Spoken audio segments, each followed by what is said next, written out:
Want to take a look inside? Come on. Come on!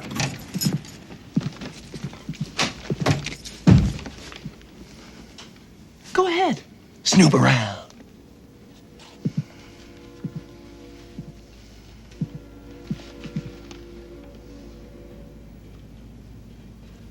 Just don't let me catch you with an animal in here, that's all.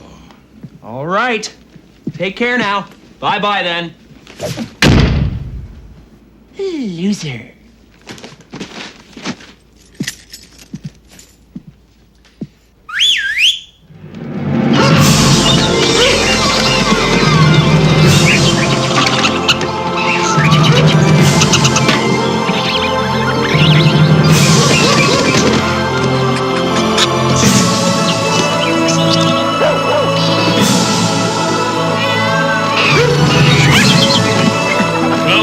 Jungle friends.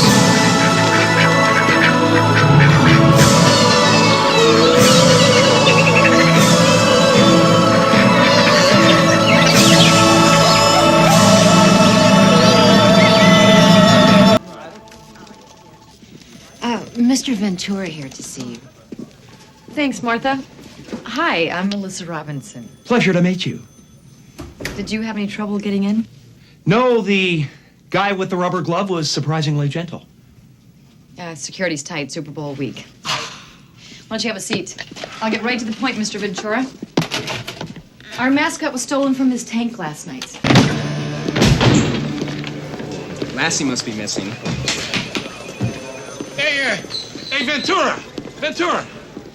Make any good collars lately? Or were they leashes?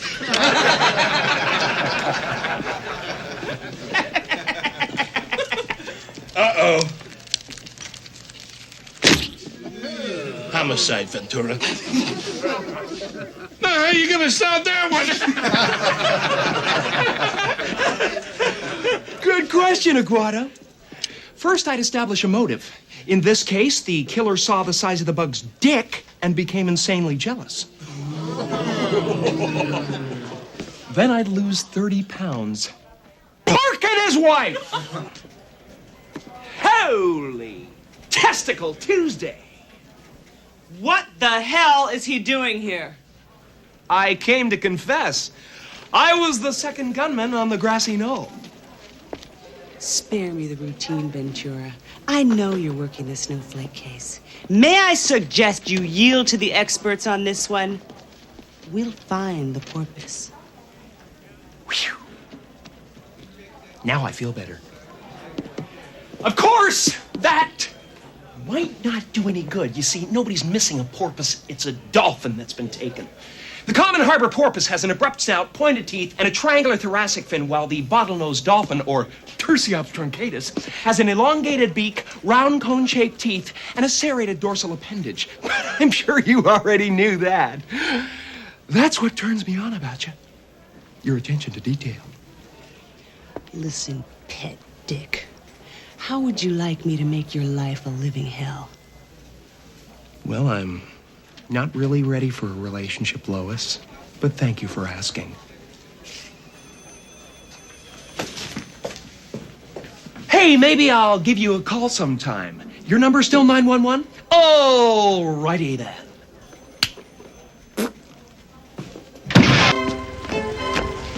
I'm really going out on a limb here, Ventura. Camp social events are strictly A-list.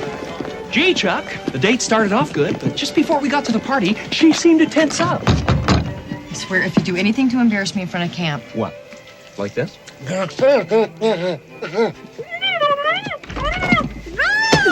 Ow. Hi, Captain Stubing. Howard, Gopher, and Doc. Permission to come aboard, sir.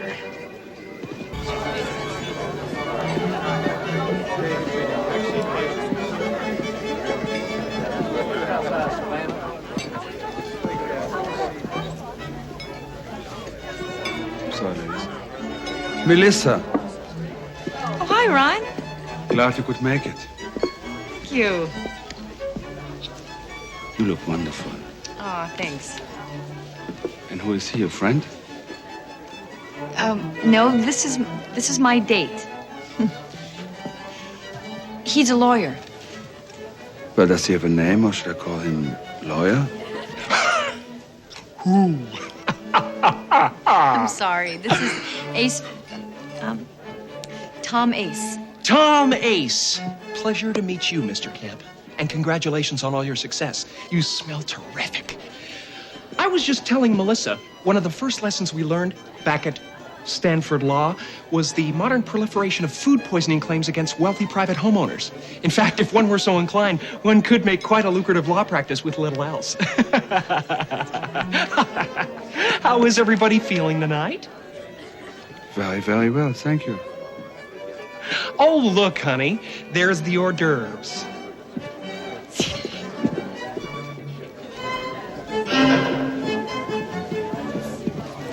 Are you insane?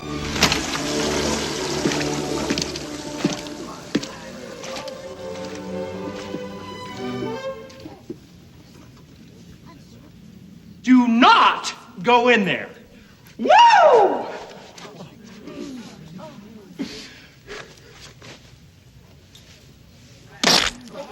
I don't know what to expect from myself in this movie. It's very strange.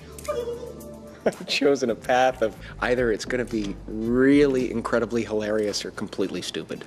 So, you know, there's no in between with this movie. I mean, the character's way out. Hungry, fella?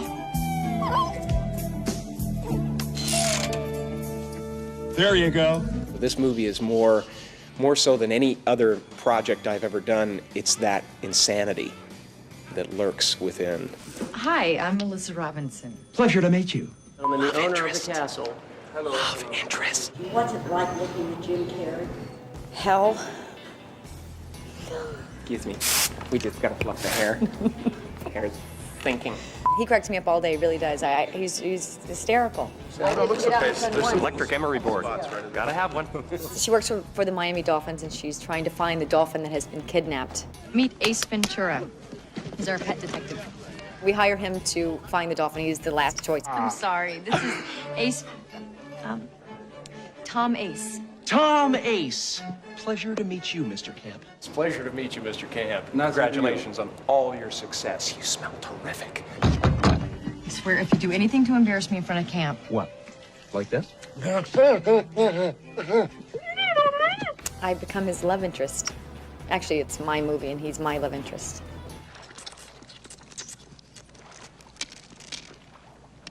Would you like an ashtray? Mm-mm. I don't smoke. It's a disgusting habit. At first, I look at him like he's a goofball because the hair and the way he walks and talks. The back is what I call the cockatoo. It's a new style that I'm creating that'll never catch on. I think it's one of those things where you think, you gotta try this once. So you'll never run into someone like this again. Let's just go with it for the moment. Yeah, that was pretty impressive what you did back at the apartment. You don't have to tell me. I was there. Ace is cool. He's very sexy. He's pure sex, really. Pure sex. Brilliant, sexy, hot-tempered, likes to kick ass, frankly. We're going downtown. Ace is the kind of guy that can somehow mysteriously see a clue a half a mile away. You know, things that aren't humanly possible is what Ace does.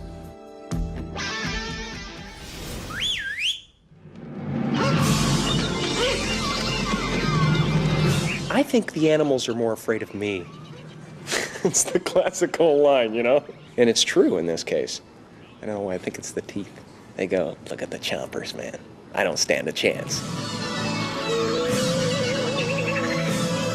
I'm surrounded by 50 animals. They're like, like all over the place. I'm just like, get them off! Get them off! Snowflake. Here, Snowflake. I've got a little snack for you.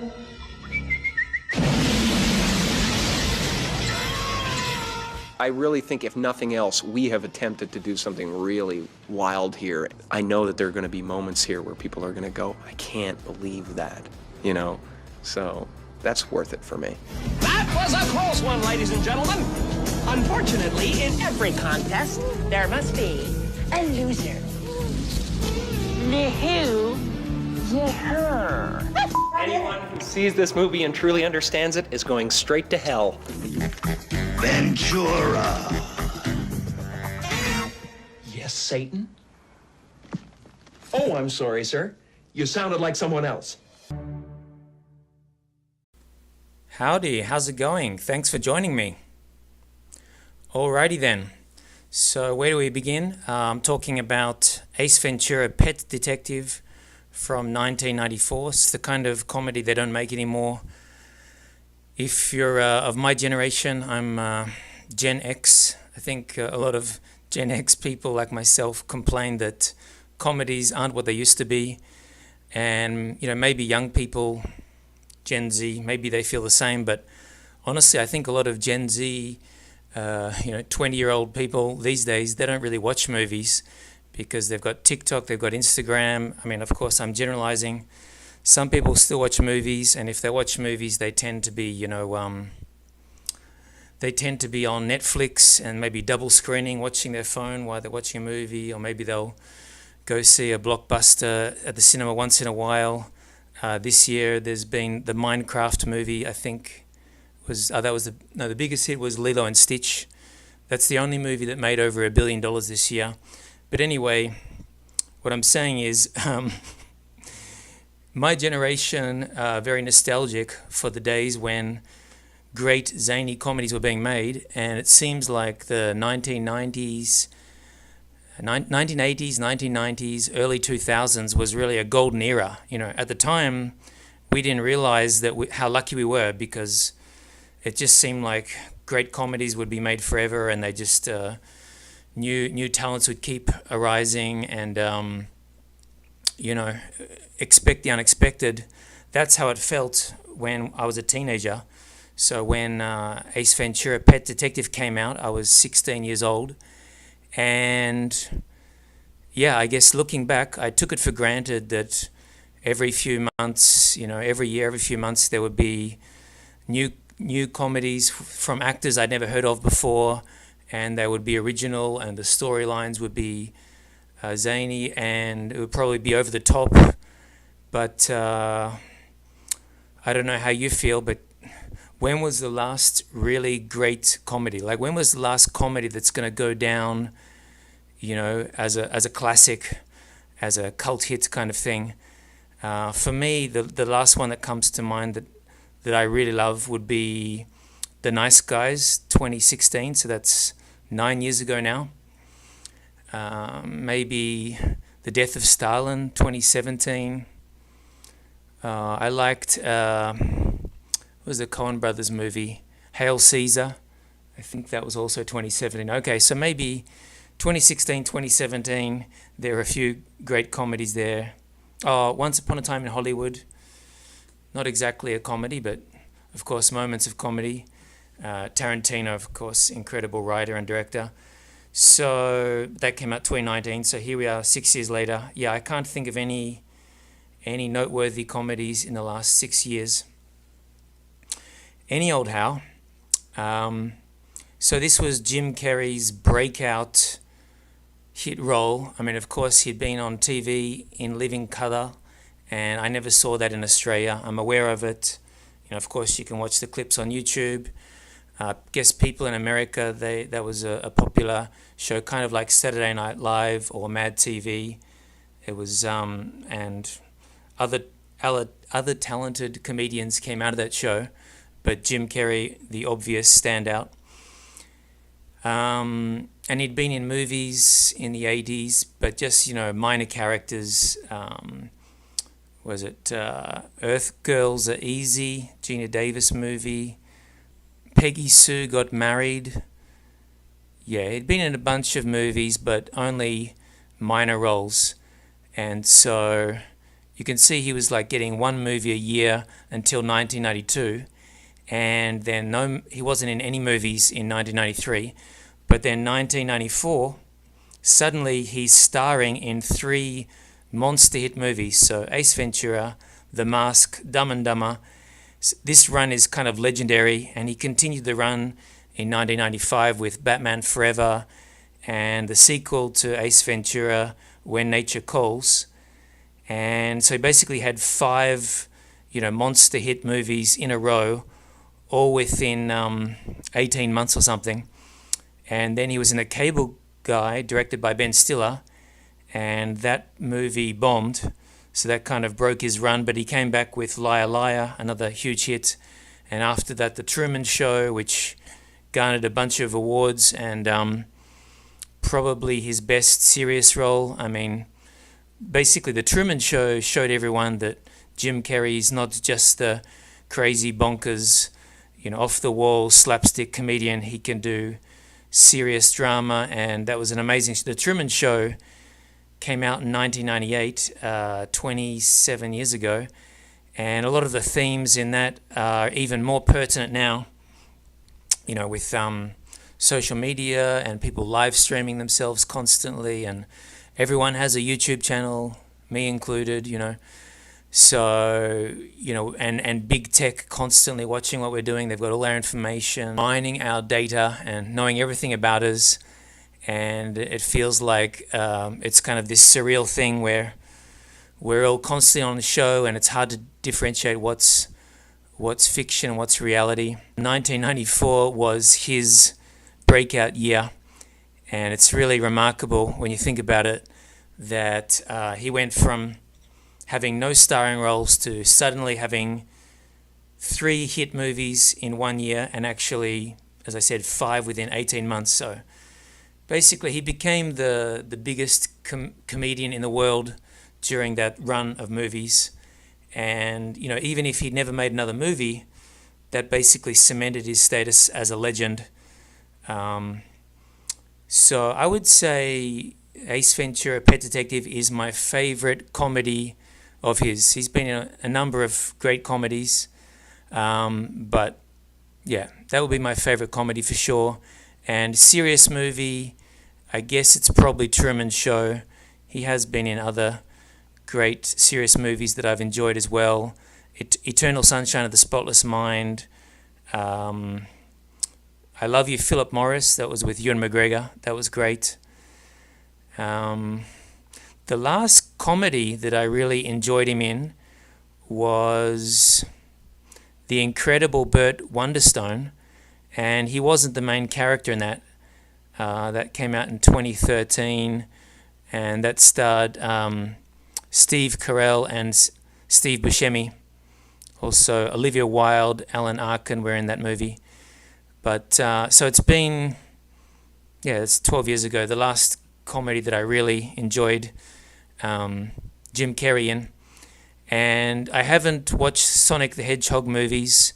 If you look on his filmography, basically he's only been in 3 movies in the last 8 years, and they've all been Sonic the Hedgehog. So the first one came out in 2020, the sequel 2022, and then the third one last year. Those movies have all been very successful, and I've heard good things.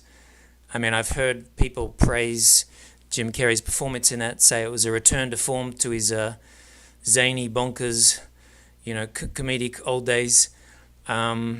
Maybe I'll watch those movies. They don't really appeal to me. I'm not into computer games, and the Sonic the Hedgehog character is clearly CGI. But I am slightly interested because everyone's praised Jim Carrey's acting in those movies, and apparently, it's a return to the old Jim Carrey that we love and that we first saw in Ace Ventura, or if you were American, you would have seen In Living Color. I'm not sure what other countries they aired In Living Color, maybe Canada. It wasn't shown in Australia from what I remember. Ace Ventura: Pet Detective, surprisingly a great mystery. I mean, if you take away all of Jim Carrey's over-the-top mannerisms and slapstick stuff, even if you put a serious actor in this movie, and even if you didn't have all the crazy ad-libbing and all the one-liners, it would still be a much better detective mystery story than the vast majority out there. And that reminds me of The Nice Guys. The Nice Guys also kind of a good mystery detective story with a clever plot. I mean, there are holes in the plot, but surprisingly thought-provoking. provoking is not the word. You have to think about it somewhat. You know, it's not a total. You can't switch your brain off completely. So, clever plot, surprisingly clever plot, and Ace Ventura's character is also surprisingly competent. So the movie is kind of full of contradictions. You know, it's a outrageous comedy, vulgar comedy, totally over the top, cartoonish, and yet it's a clever mystery detective story.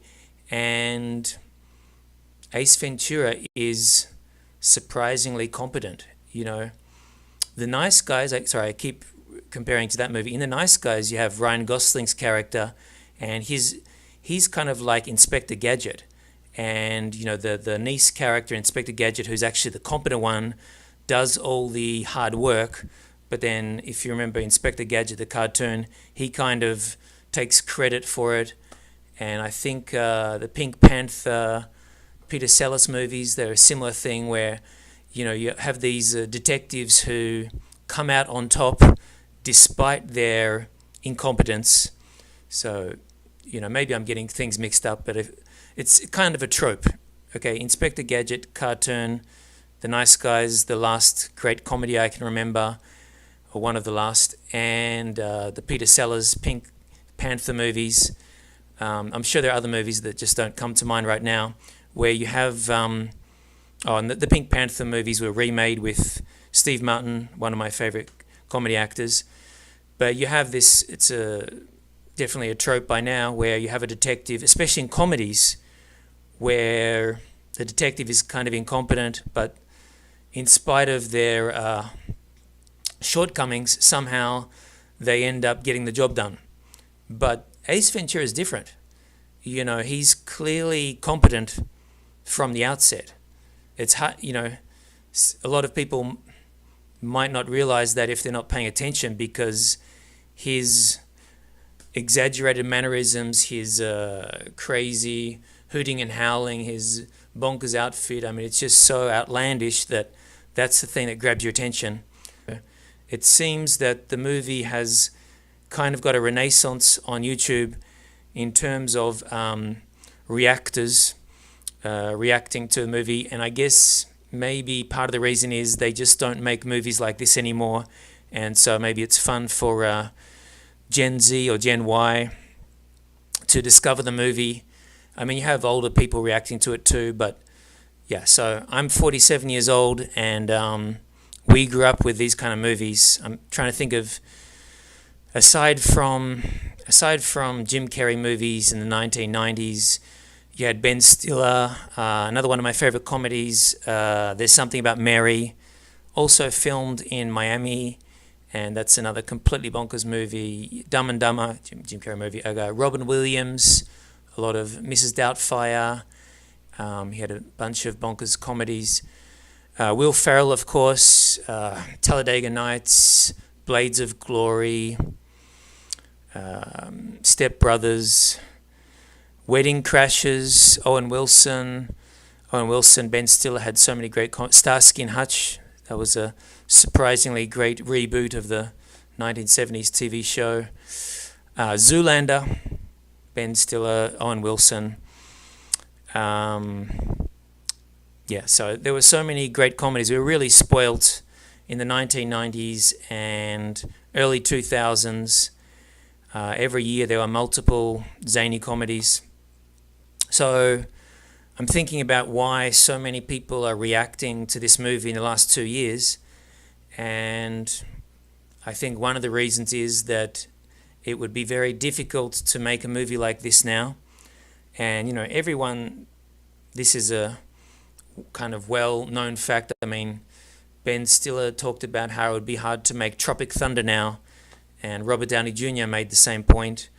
Jim Carrey, there are talks that they are going to make an Ace Ventura 3, but those talks have been going for years and years, so it seems like they yo-yo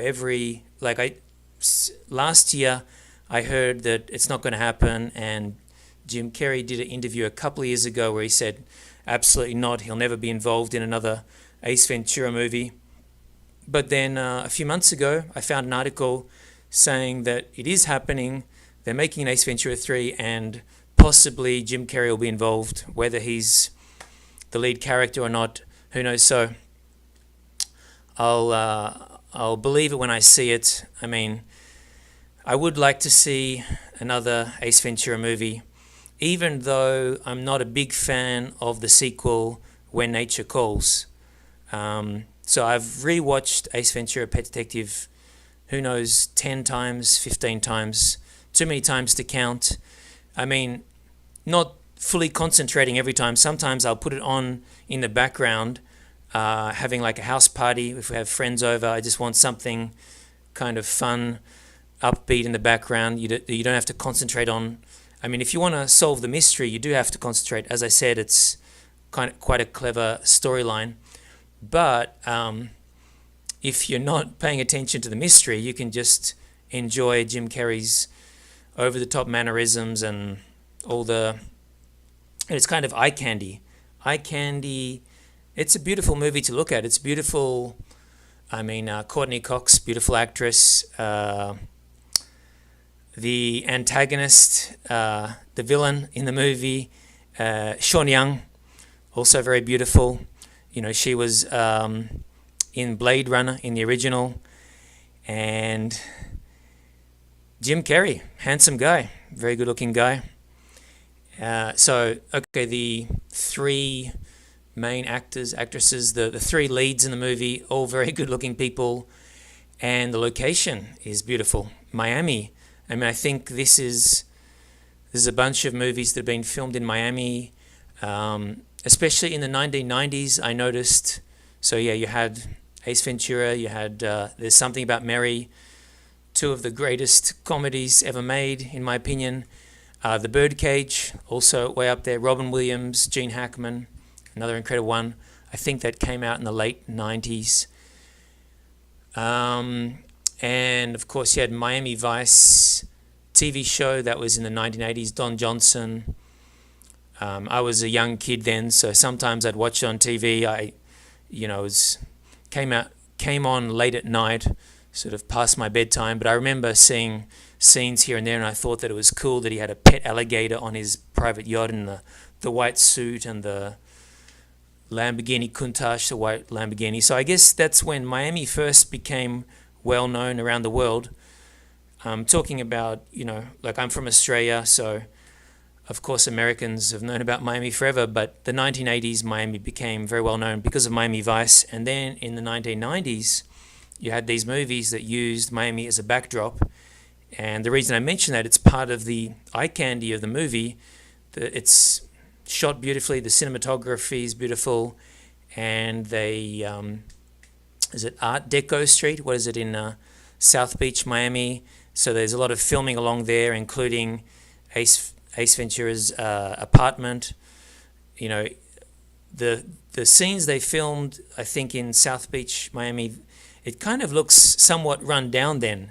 Like the apartment building needs a paint job, and there are other buildings that he goes, I'm not sure if they're all on South Beach, but you've got the palm trees, you've got the beach in the background, you've got this beautiful architecture and sunny weather. You've got Ace with his, Hawaiian shirt. Big fan of Hawaiian shirts, as you can see. And yeah, the movie just looks amazing. And even when they go to the insane asylum, the mental asylum, I mean, that looks like incredible botanical gardens. I'm not sure where they filmed that. There's, if I go into that, I'll slow my momentum down, but everything looks beautiful. Pretty much the final scenes, like the boat storage facility, again, the way they film it. So credits to the cinematographer. Who was that? Okay, at least I should get the name of the cinematographer. Julio Macat, and the director is Tom Shadyac. Not sure if that's how you pronounce his name. And so Tom Shadyac, he has a great filmography in comedies especially. So he directed a TV movie in 1991, Frankenstein, The College Years, but curiously it doesn't have a Wikipedia link for that, so I assumed that was a very minor movie. And then he directs Ace Ventura 94. So this is only his second ever movie and his first, cinema release. So, amazing that he could knock it out of the park on his second movie and first, legit big movie. Then he followed it up with The Nutty Professor 2 years later, starring Eddie Murphy. That was a huge hit. Liar Liar, again with Jim Carrey, 97. Patch Adams, Robin Williams, 98. 2003, Bruce Almighty, starring Jim Carrey again. So they've 3 movies together. Obviously, they had a good working relationship. And then 2007, Evan Almighty, and that starred... Jim Carrey wasn't in that. Starred Steve Carell. Morgan Freeman played God again in both Evan Almighty and Bruce Almighty.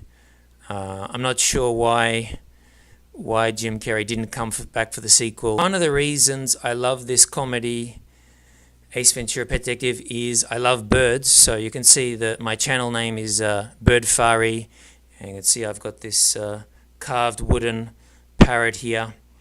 And if you've watched any of the videos on my channel, maybe you've seen a theme.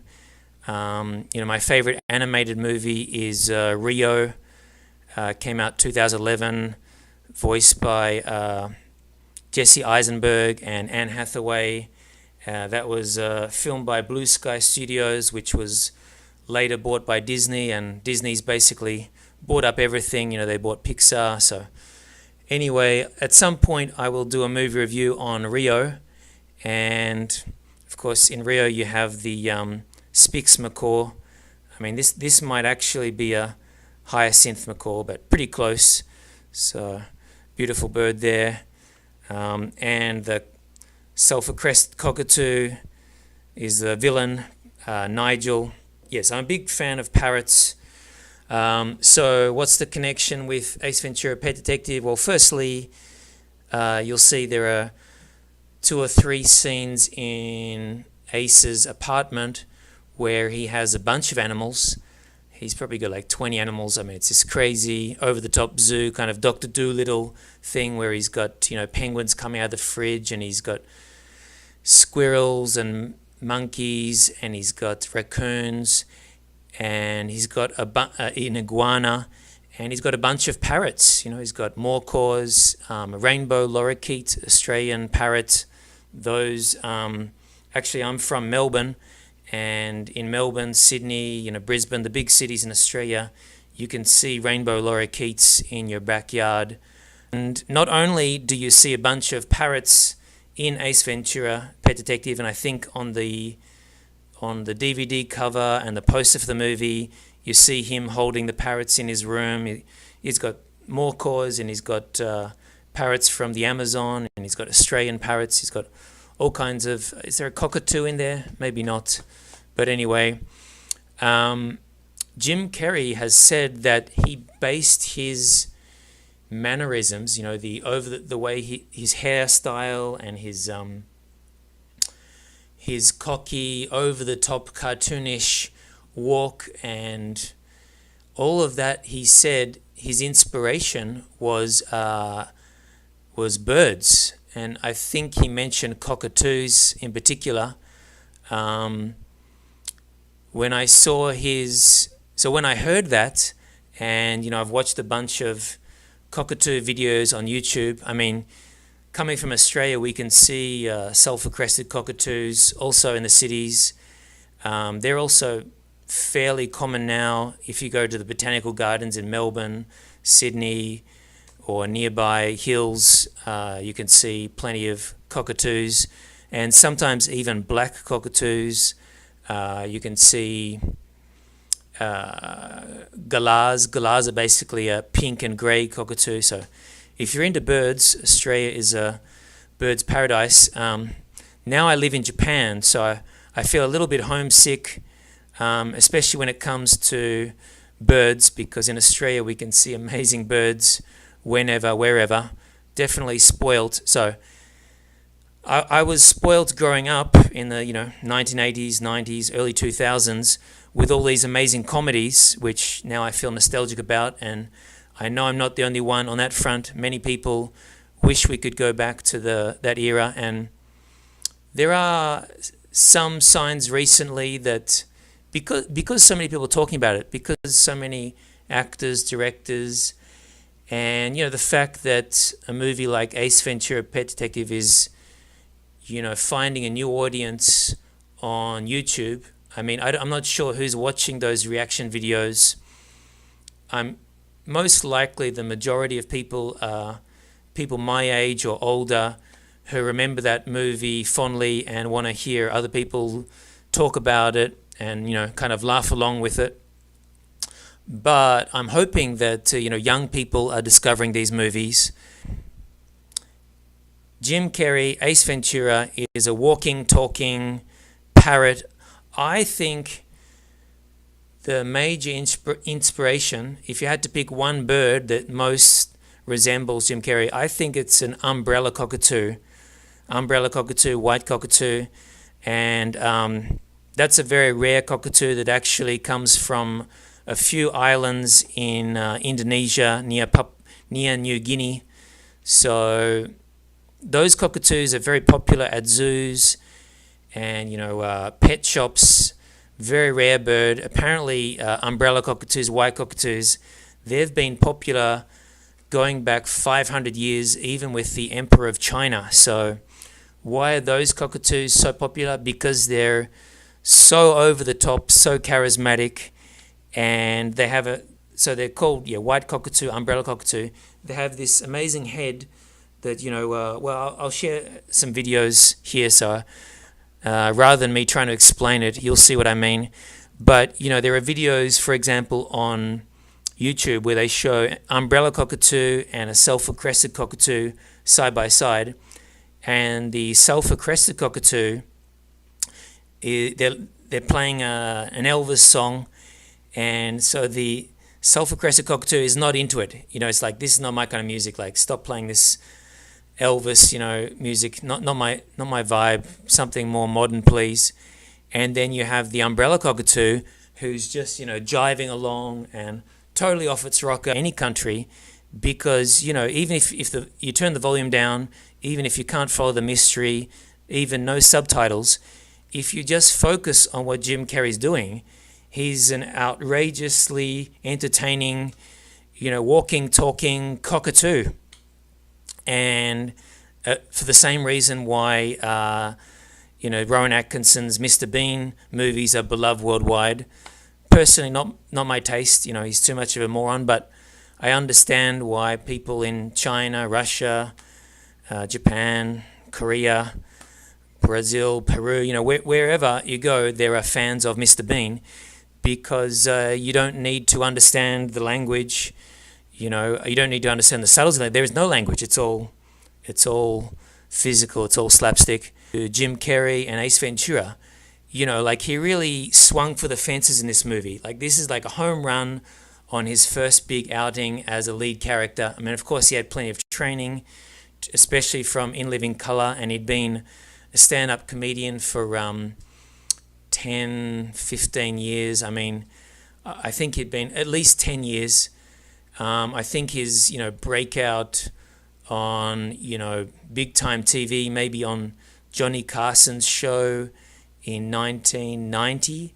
I'm not sure when In Living Color started. I think it was a year after that. But, Johnny Carson praised him. I think he was on Johnny Carson a couple of times, and he was on Letterman, of course, many times. But Johnny Carson, generally regarded as the king of late night TV, and I mention this because it's important to comedy. So in that era, in the 1970s, 1980s, until 1990, I think Johnny Carson retired in 1990. In that era, if you could go on Johnny Carson and do like 5 minutes of stand-up, and if Johnny gave you the thumbs up and asked you to come over to the couch, the sofa, and talk with him after, then basically you'd made it. And there are many, many famous comedians, Jerry Seinfeld, Norm Macdonald, a bunch of comedians that have said that was, you knew you'd made it if Johnny Carson liked you and if he gave you the chance to talk with him on the sofa. So same thing for Jim Carrey, he knew he'd made it then. So he'd had practice on late night on Johnny Carson's show, and he had practice in Living Color, and had a few minor roles in movies. But, you know, the pressure was on with Ace Ventura, Pet Detective, because first time leading role, and, you know, there's big money behind it. I mean, not big money in today's terms. Let's see, what was the budget? $15 million. I mean, $15 million now in 2025, that would be basically an independent movie. That wouldn't cut the mustard anymore. But yeah, back in 31 years ago, they actually filmed it in 1993, 32 years ago. That was a significant budget. So yeah, there was a lot of pressure. And yeah, talk about knocking it out of the park on his first go. Amazing. So this is where the legend of Jim Carrey was, you know, really born worldwide. This is where most people saw Jim Carrey for the first time. It's not a perfect movie, in my opinion. It is a very special movie. It is one of my favorite comedies of all time, but it's not without criticism. I mean, especially comedy, it's all about personal taste. So there are a few scenes that not exactly my taste. The one that stands out first is Jim Carrey literally talking through his ass. I don't consider myself, prudish or whatever, but that scene where he's at the police department and he's talking to one of the cops who he's kind of friendly with, it just, I don't want to see Jim Carrey or Ace Ventura's, ass shoved in my face. And, he's got pants on, it's fine, but just the scene, it's basic toilet humor, and I guess, sometimes toilet, vulgar humor, sometimes it works well. I mean, an example where I really think the vulgar toilet humor was perfect is There's Something About Mary, when Ben Stiller's character gets his, Frankston beans. He gets the beans stuck in the zipper, and, they just show it for half a second or something, but there's a whole discussion, Keith David comes in, he's the stepfather of Mary and the mother, and she's a dental hygienist, and that's just that whole scene is maybe the funniest scene in any comedy ever that I can think of. Of course, you'll have other people will have their personal favorites, but even watching it now for the 20th, 30th, 40th time, I'm still in tears. So I guess, somewhat hypocritical, like that scene, quite vulgar, but yeah, they only show the disgusting thing for half a second. What makes that scene so funny is the awkwardness and the cringe of it. Whereas in Ace Ventura, Pet Detective, I mean, I know Jim Carrey's character is supposed to be obnoxious, and he's, it's cool that he's doing his own thing. He doesn't read the room. He's got his own vibe going on, but I feel like that scene, which is fairly early in the movie, kind of crosses the line for me. So I wish they'd cut that out. I know Jim Carrey was one of the 3 co-writers of the movie, and he only agreed to do it. Originally, Rick Moranis, Honey, I Shrunk the Kids, Ghostbusters. Originally, he was supposed to play the role. Good thing that didn't happen. I mean, it might have been a funny movie, but it would have been a very different movie. It's hard to imagine any other actor doing this movie. Maybe Robin Williams. Maybe, the Robin Williams, similar age to Jim Carrey. And actually, something that reminds me, both Robin Williams and Jim Carrey, they got their starts in stand-up. They most famous for their, bonkers, zany comedies and their outrageous slapstick and shouting and, their over-the-top interview appearances on talk shows and whatnot. And yet, both guys very, very serious.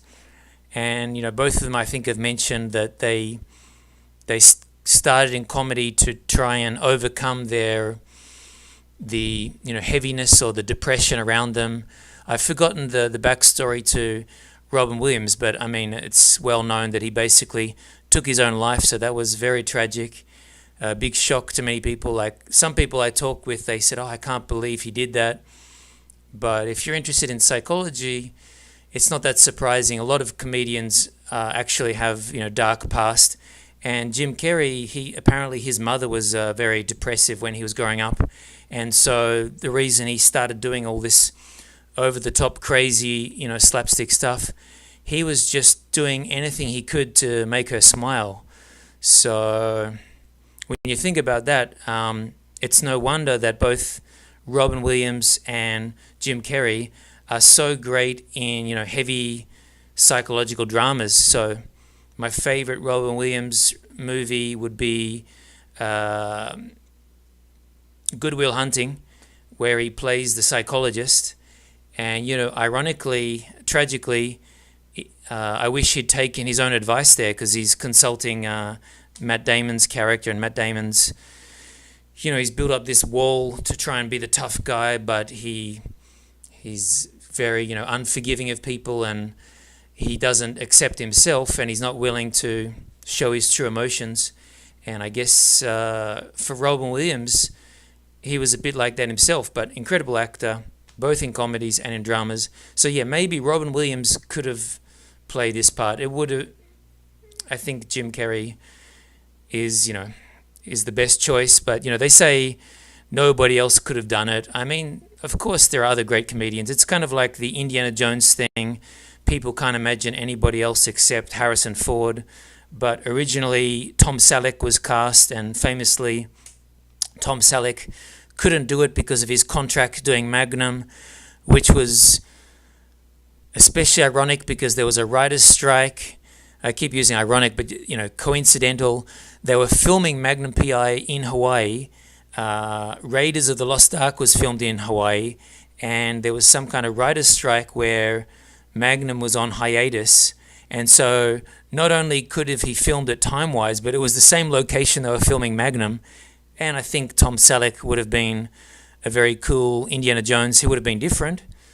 Some of the ad-lib stuff would have been different. For example, Harrison Ford famously, he didn't want to get involved in a sword fight in the scene in Cairo. And he just he asked Spielberg, "Can I just pull out my gun and just shoot the guy?" And that's one of the most iconic Indiana Jones scenes. And apparently, Harrison Ford ad-libbed that or requested to do that. So Tom Selleck, he would have had different things going on. He probably would have ad-libbed some things himself as well. And anyway, I'm talking about who else could have played Ace Ventura. I think Robin Williams could have done it, but probably not as well. Maybe Ben Stiller, maybe Will Ferrell, 20 years ago. Maybe Ben Stiller, 20 years ago. So you take the good with the bad. Like the fact that so much of the movie was improvised, that's why we have, 95% of the magic in the movie is thanks to Jim Carrey's, and maybe that's giving him too much credit. The writer and the director deserve a lot of credit as well, because clever story, good detective story, cinematographer, beautiful movie, the the love interest, Courteney Cox, she was good. I wouldn't say great, but she played her role perfect. In a movie like this, you need a good villain, you need a good antagonist, and Sean Young, I mean, bravo. I think I've listened to several, movie reviews talking about this movie. I think most people praise her performance, but not enough. So, of course, Jim Carrey deserves all the praise he gets, but I think partly why this movie, for me, is much better than When Nature Calls.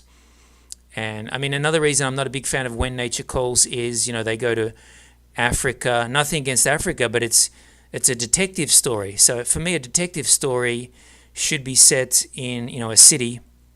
And Miami's the perfect backdrop, and they filmed it so beautifully. I mean, if you made the movie now, Miami's a different kind of city. Now they've got Real Housewives of Miami.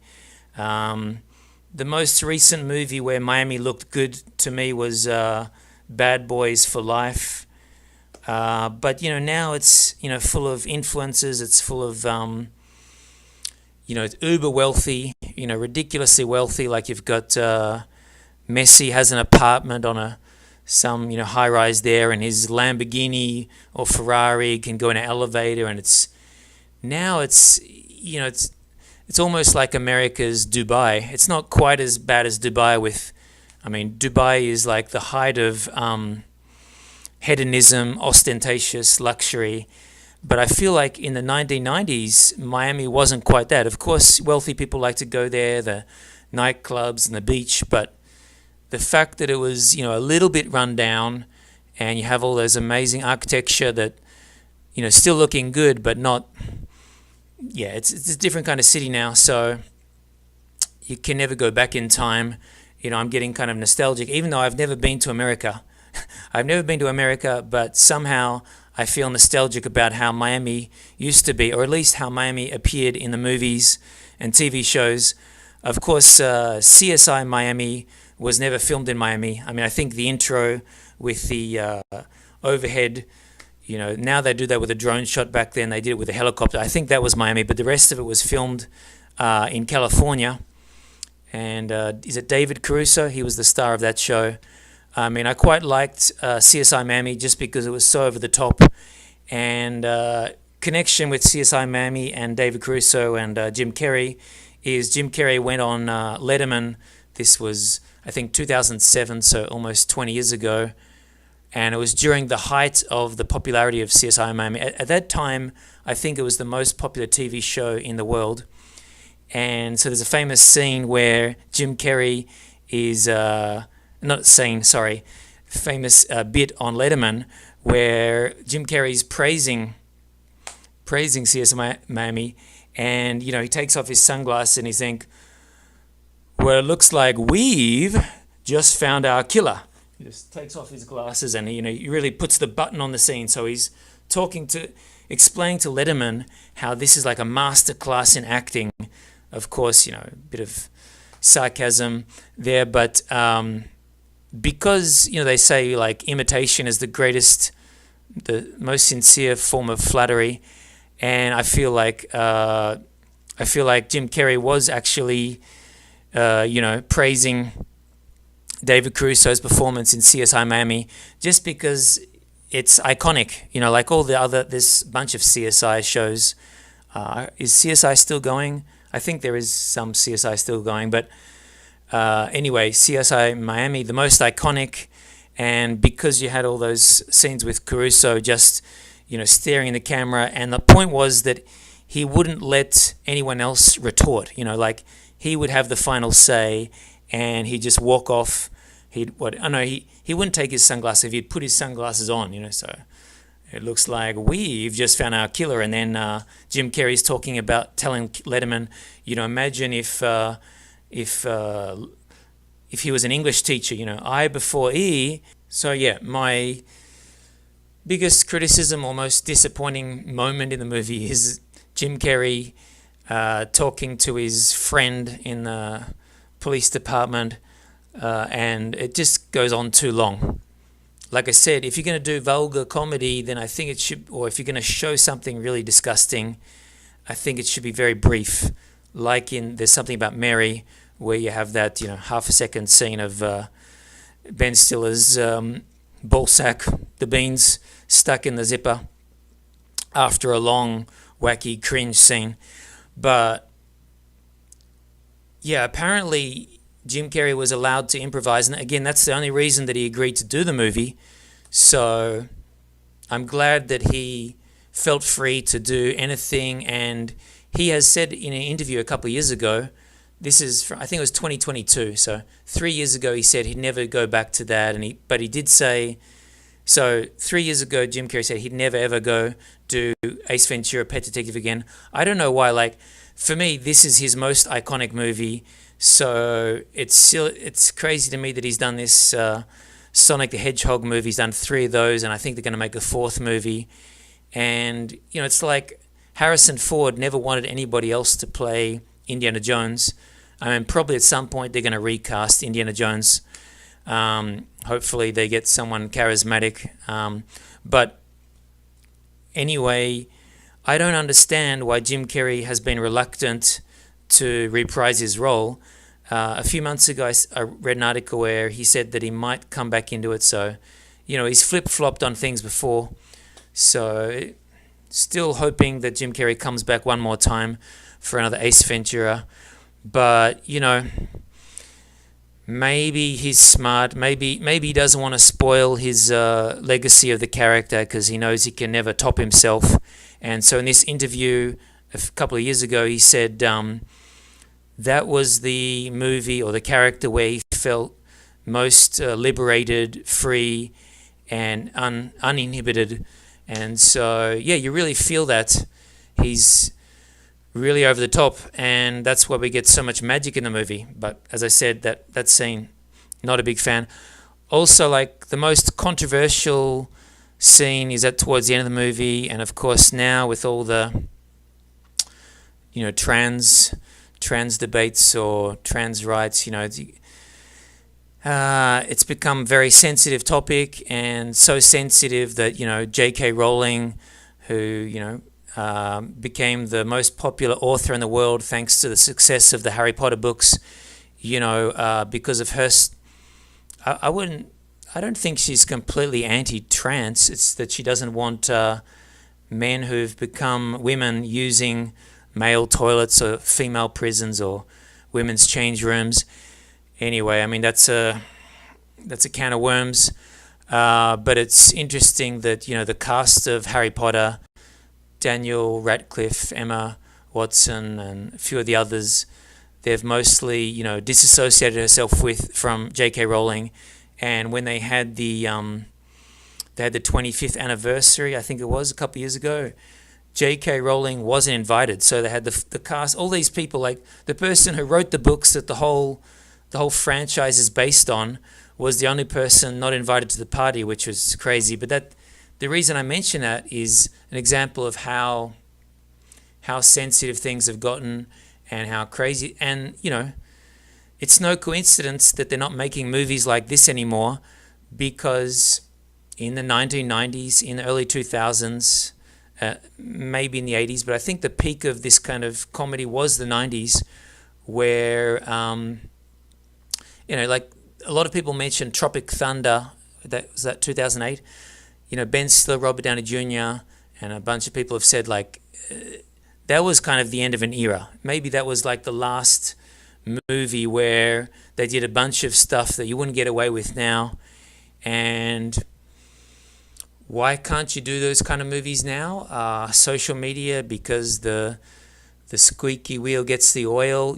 Somebody complains, a bunch of people complain. Even if 99% of people love it or think it's hilarious, but 1% find it very offensive. And you had cancel culture, you had so many crazy things in the last 10 years.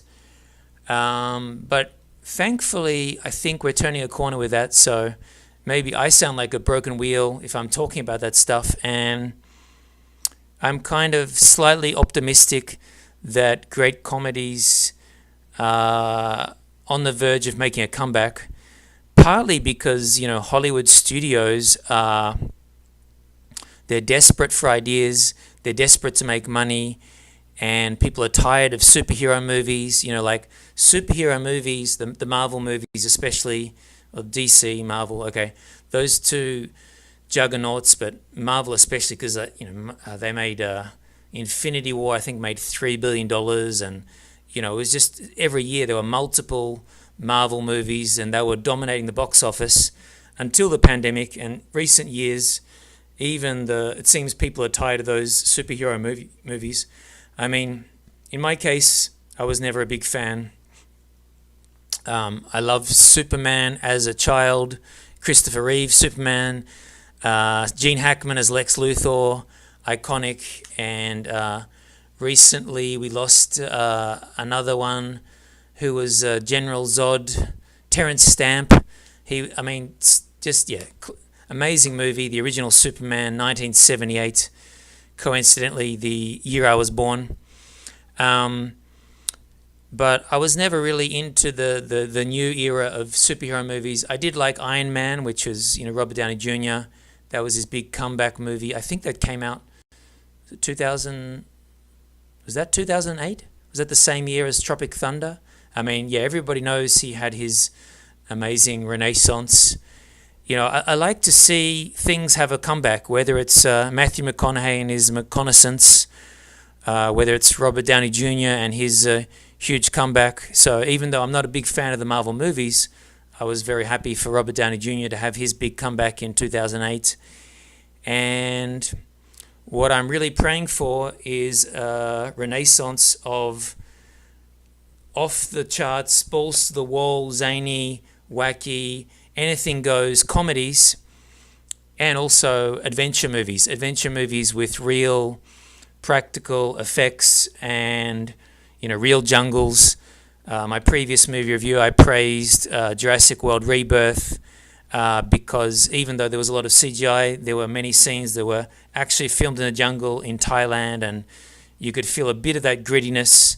I mean, still nothing compared to Indiana Jones and the Temple of Doom or some of those classic Romancing the Stone, those 1980s adventure movies.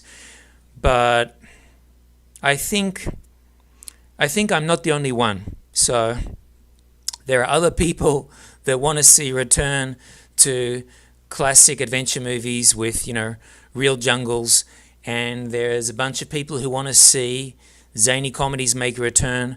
One of my favorite current comedians is Tim Dillon, and he's going to be in a movie coming out, I think, next year with Theo Von and David Spade. And a lot of people say Tim Dillon looks like Chris Farley. Chris Farley, rest in peace. You know, he did a bunch of movies with David Spade, and my favorite Chris Farley movie was Beverly Hills Ninja, which came out just, you know, a few months before he tragically passed away. And so, anyway, Tim Dillon reckons, he's mentioned Ace Ventura, Pet Detective, as one of his favorite movies, and he says he thinks they're going to come back. So I trust his opinion on that front. You know, I don't trust his opinion on everything. You know, he has a bunch of opinions, but whatever. I like listening to him because he basically speaks his mind.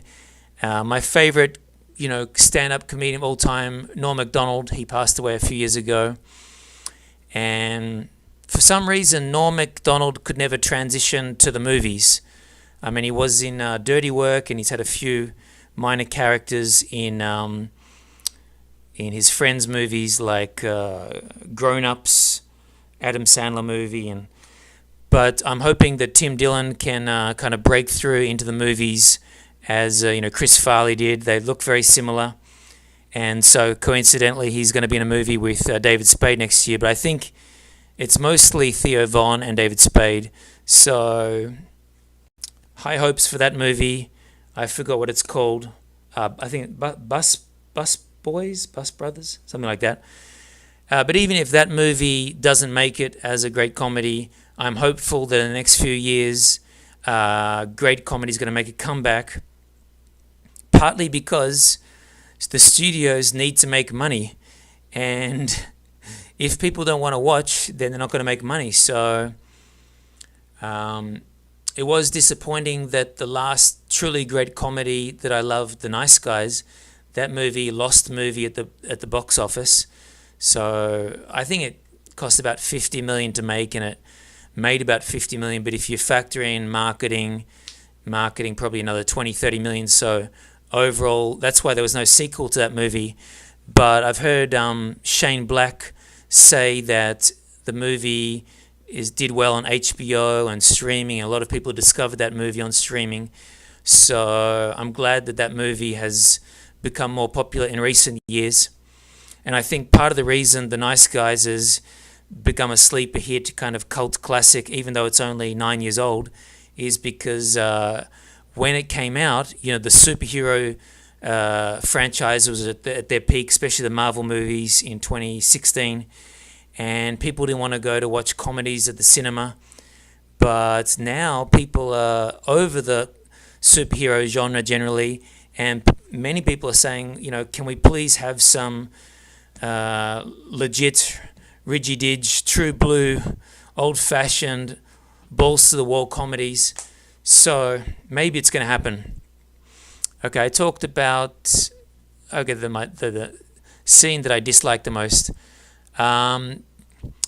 Okay, the most controversial scene at the end where Sean Young's character Einhorn is revealed to be a man.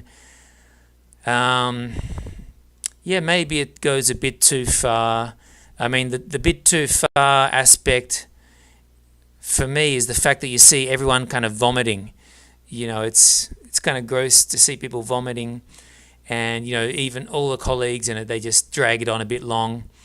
And also you see something a bit disgusting briefly.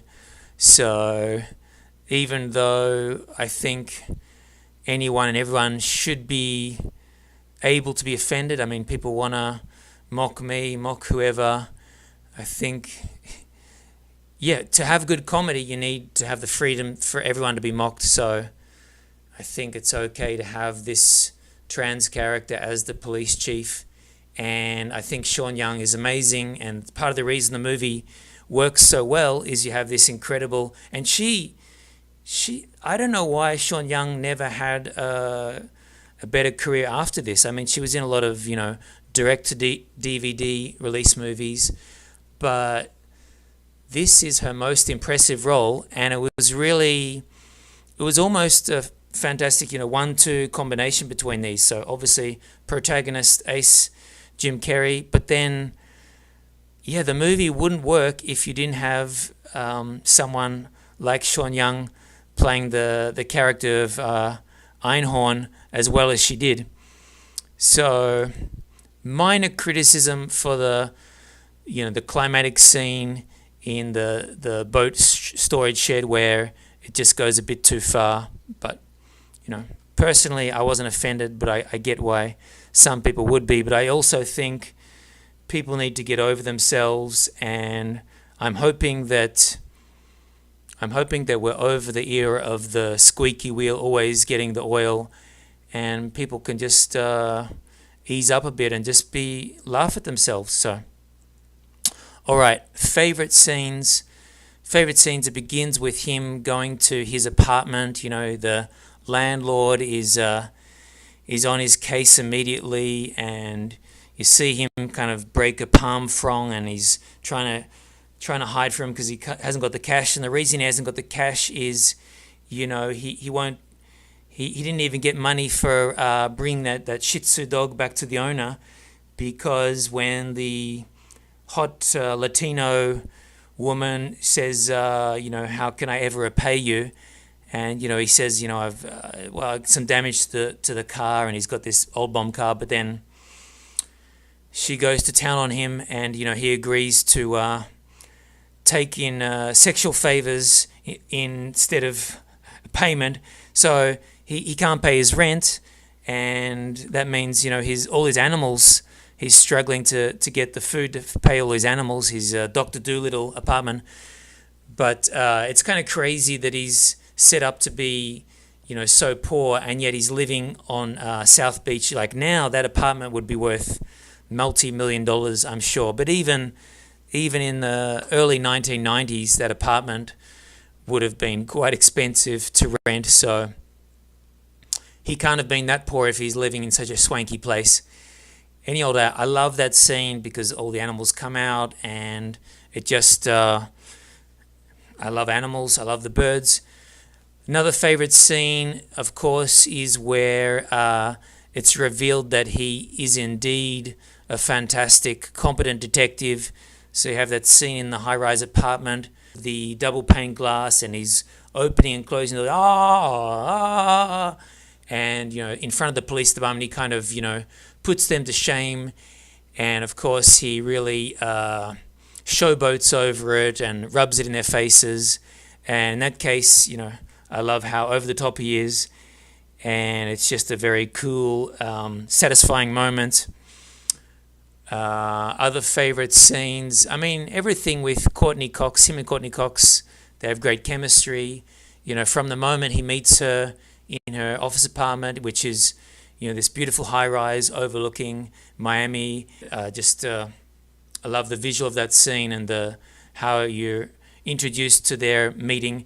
Then, of course, at the mansion, where he puts on a white suit and he's kind of like a James Bond moment. He has his Mission Impossible scene. They use the music from Mission Impossible.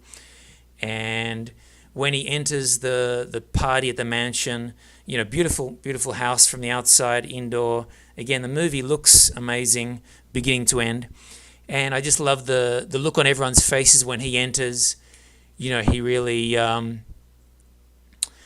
no one can look away when he enters. So it's this double thing. Like he's totally out of place. He's the fish out of water, or he's the standout lunatic. But at the same time, he's the coolest one, and he's like Elvis entering the room. Lastly, my favorite scene from the whole movie would be at the mental asylum, where Jim Carrey's in this crazy tutu dress, and again, as I keep saying, the movie looks amazing beginning to end. Like if I was sent to a crazy house, the Fruit Loop Farm, insane asylum, this is the kind of place I'd want to go. This looks like a resort. This beautiful old mansion with this botanical gardens, tropical. It just looks incredible. So he's jumping around the garden and he's playing football, and that you have the psychologist, the doctor, talking with Courteney Cox, and she's kind of explaining why he is the way he is. He finally solves the crime in his apartment thanks to all his pets, especially one of the dogs who walks to the newspaper, and as his mane of hair is flopped over the newspaper, you see the picture of Finkel over Einhorn, and then finally Ace puts it together that they're the one and the same, because he sees it as the woman as a man. All right, but I was talking about my favorite scene is in the insane asylum, and there's this the most amazing piece of physical comedy you'll ever see. I mean, okay, maybe there are others, but for me, this is number one, is where Jim Carrey does an instant rewind. He goes totally berserk in front of the doctor, and then he basically rolls back the tape, but he actually does it. It's just incredible the way he can contort his body and the way he speaks. This is something only Jim Carrey could do. And yeah, if you're talking about physical comedians, I would say Jim Carrey, he's right up there at the top. I mean, I haven't watched the Charlie Chaplin silent era movies, but this movie makes Jim Carrey Hall of Fame material. And of course he's done plenty of other amazing stuff, especially in Living Color and some of his other comedies, such as The Mask. I prefer this movie than The Mask. Okay, lastly, I'll talk about how this movie came out in 1994. I saw the poster, so I was living in Melbourne at the time, and I used to walk around the city, just when I was bored on weekends, and I saw the poster in front of the movie theater, and immediately it got my attention because, of his crazy outfit, the Hawaiian shirt, the hair, the crazy pants and the boots and everything. And also you had the parrots, had the macaw, scarlet macaw. So the poster, I thought, I wonder what this is. It looks like a kind of Dr. Dolittle thing, and it looks totally over the top. But then at that stage, for some reason, even though I was interested in the movie, I just thought maybe I saw the trailer on TV, and I thought this is too ridiculous, too cartoonish. Probably because I was 16, I was over cartoons at that point, and so I wanted to, feel more adult, feel more mature, and I thought, I've graduated from this, I'm beyond cartoons at this point. I don't want to see some, Roadrunner, over the top kind of Looney Tunes thing. But so I never saw it at the cinema.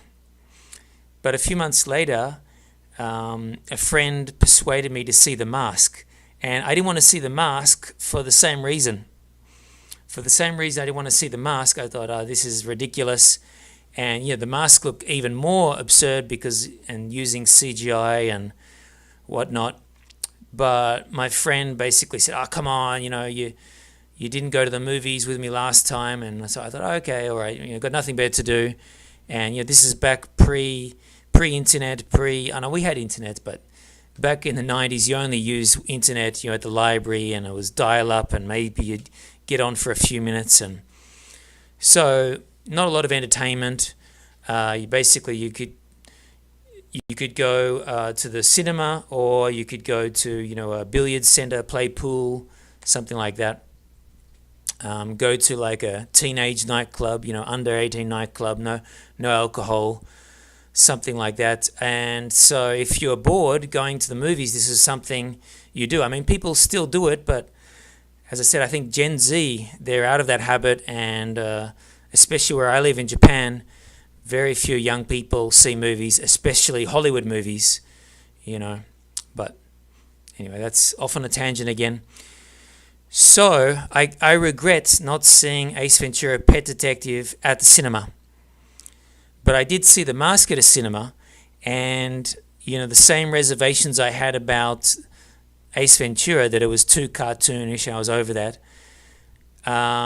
Basically, watching it at the cinema, it kind of changed me a little bit, because I enjoyed that movie so much, even though I didn't like the CGI, I didn't like the crazy bonkers, cartoonish stuff.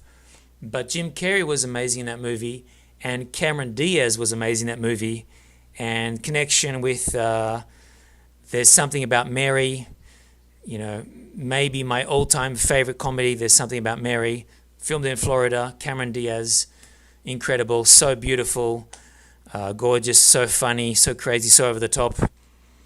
And she was in other great comedies, Charlie's Angels. Anyway, so I didn't see Ace Ventura at the cinema. I think I saw it a year later on TV. So that would have been 95. And it's now my favorite Jim Carrey movie. Favorite Jim Carrey movie. Definitely his best comedy, in my opinion, and most iconic comedy. And I do hope that he, makes another one, even though he's getting quite old, and even though sometimes it doesn't work out.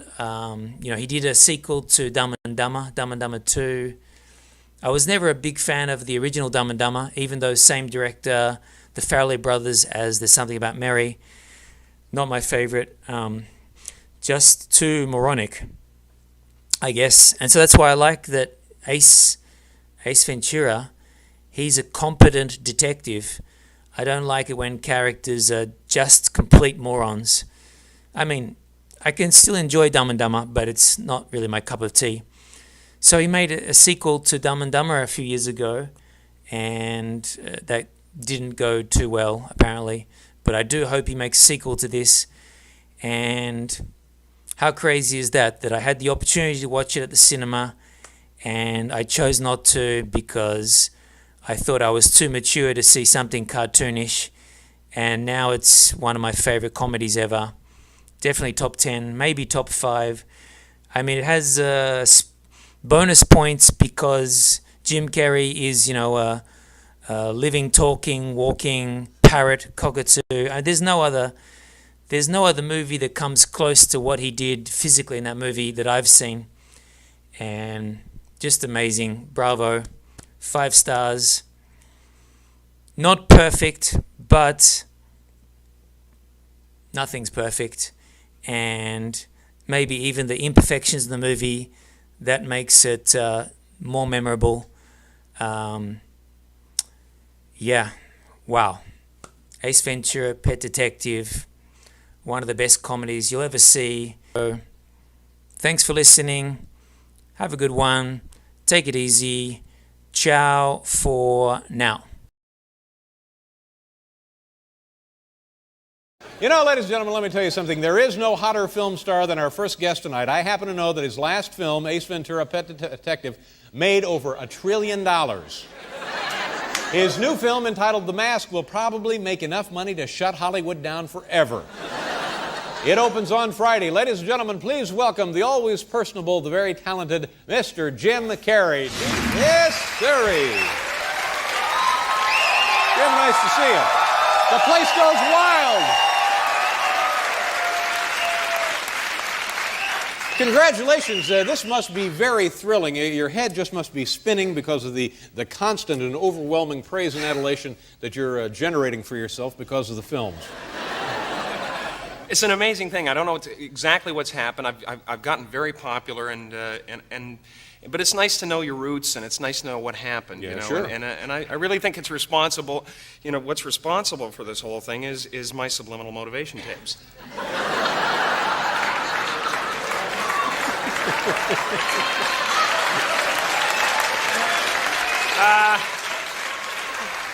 I had no money and no education. Now I have script approval and the power to green light a movie project. I can even throw a tantrum and lock myself in the trailer while the whole crew waits. Now you're being silly. Well, I'm a little... Is it difficult to keep a level head with all of this, though? Well, I'm a little pissed about this. Oh, I'm sorry to hear that. The tabloids. What do you have there? I found this in a pothole outside. But, you know, I just want to warn people. Could I see that? Well, in a second, because Okay. I just want to, you know, I want to tell people that if you go to a newsstand and you read about me in these rags, you know, 90% of what you're reading is absolute garbage. It's total fabrication. Really? Check it out. Well, now, that's one of the worst offenders right there. That icky Newsweek. Yeah, check this out. Can't believe a thing you read in Newsweek. Check this out, man. And what about the London Times? There's another one that stinks to high heaven. They're after me, going through the garbage. You know, check this. Jim Carrey is reported to be making $7 million a picture. I don't know where they got that number. I wouldn't even rehearse for less than 9. You know? Then they get into my personal life. Oh, I hate that. Check this out. Check this out. Said to be romantically involved with Dumb and Dumber co-star Lauren Holly. Now, I don't know where they dream this stuff up. I mean, so we sleep together 4 or 5 times a week. Does that mean we're romantically involved? Of course not. No. We're just good friends. Sleeping buddies. This is the worst one, though. This is the worst one. Of his competition, Carrey says, I hope they choke on their own vomit and leave the good scripts for me. Ooh. Die, die, die. Hurry up and die. Now, that was supposed to be off the record. Yeah. Garbage! Garbage! I'm sorry you have to endure that kind of thing when you're this big. Sickening. You started out your career, when I was first aware of you, back in Los Angeles, you were an impressionist. Yes, from Canada. You're I did Canadian, a lot of right? Impressions, yeah. It actually started out with just voices that I'd hear at night. I see. Just voices would come to me, and I think it was my conscience, you know. So a lot of people have, you know, the little whispery voice that comes into their head and says, I think you might be taking yourself a little too seriously. But my conscience is like Broderick Crawford in Born Yesterday. Who do you think I'm fooling? Who do you think I'm fooling? Who do you think I'm fooling? No place you can run, no place you can hide if you make arrangements. Shut up! Punks like you's a dime a dozen. I want one of those punks like you. I like that. Yeah. Punks like you are a dime a dozen. Punks like you's a dime a dozen. I want one of those punks like you. Man, is that It's hard cool. to get out of control. Yeah, I you know, like when that. you're like But that's that. the kind of thing once you stop, I'll be saying that now the rest of the week. Punks like you are a dime a dozen. I want one of those punks like you. Punks like you are a dime a dozen. I can't stop doing it. It's very addictive. It's very addictive. No place you can run, no place you can hide if you make arrangements. Punks like you with a chicken. Where do you get it? You get it. I'll take that. Blow your nose in the chicken. Punks like you. Shut up. Punks like you. We're gonna do a commercial. We're gonna do a commercial for punks like you. Just for punks like you, we're doing a commercial. Hey, welcome back to the program, ladies and gentlemen. Jim Carrey, Lisa Loeb, Tia Carrere. I want to do something with the band. Yeah, go ahead. What would you like to do? Would that be great? Yeah. How about a movie? Just a movie, you know, maybe get dinner afterwards? Sure. Write something up. It's a date. You know, you're talking about the magazine articles and about money and stuff, and I know for, maybe this hasn't been your experience, but for my experience and that of many other men and women in stand-up comedy, they work for years and years and years, literally, just making pennies. And then all of a sudden you hit it big and your paychecks increase enormously. Yeah. And is that any kind of pressure, any kind of problem for you? Do you? I'm completely all right with that. It seems to have. I seem to have relaxed into it nicely. Now, it's a bit of pressure. I noticed that it changes you in little ways. Like it's changed the way I laugh at parties. Oh, really? You know, I used to go, that's really funny. You know, now I go, oh! Ah! Oh, beautiful!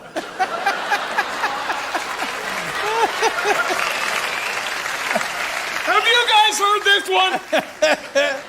Oh! You laugh that way because you know you're wealthy. Is that? I'm very wealthy, and that's odd. That's how wealthy people laugh. I wouldn't have guessed. Oh! Punks like you are a dime a dozen. I blow my nose up punks like you. You're getting frighteningly good at I that. love it. I love it. It's better if you turn around before it, though. Yeah.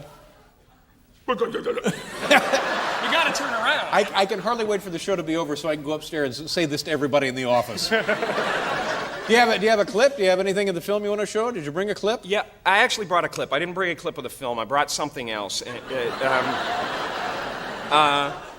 Because, you know, at this point, a lot of things are coming out that I did before the success of Ace, and you know, people are trying to capitalize on things I've done. We've done a little of that. Rob Reiner was here the other night, and we showed videotape, a film of him singing "Blowing in the Wind" with Gomer Pyle on the the Gomer Pyle show, whatever that was. Oh, really? Yeah, Really? And it was fun. It was fun to look at. But it was. Well, I have something like that, and it's just remember when you see this that I was young, I was hungry, and I was frankly desperate. So you're showing this now, so we don't embarrass you by showing. Exactly. Well, that's pretty good. I think I just want to bring it out and let the people see and judge for themselves.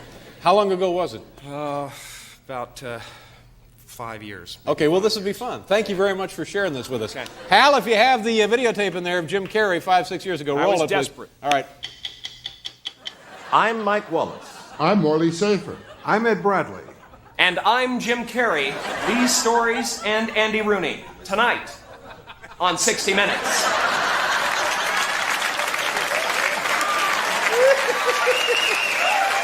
Well, that's not so bad. That's really not that bad. I feel so filthy. Oh, I really do. man. Can you forgive me? Yeah, I think we can. So the film opens, is it this week? I'm not quite sure. Yeah. Friday. And this is one of those, what I've seen of this movie, I've seen little bits and pieces here and there, and it looks like a really good combination of special effects and you just being a complete bonehead. You know, it's just like a nice combination of that thing. We definitely have the bonehead there you go. in there, yeah. So you must be very excited about this. I'm very one. excited. Well, I hope it's a can't wait big to see hit it. for you. It was a pleasure to have you on the show, Jim. Thank you. Have a lovely summer and come back anytime. Thanks a lot, man. Jim Carrey, ladies and gentlemen.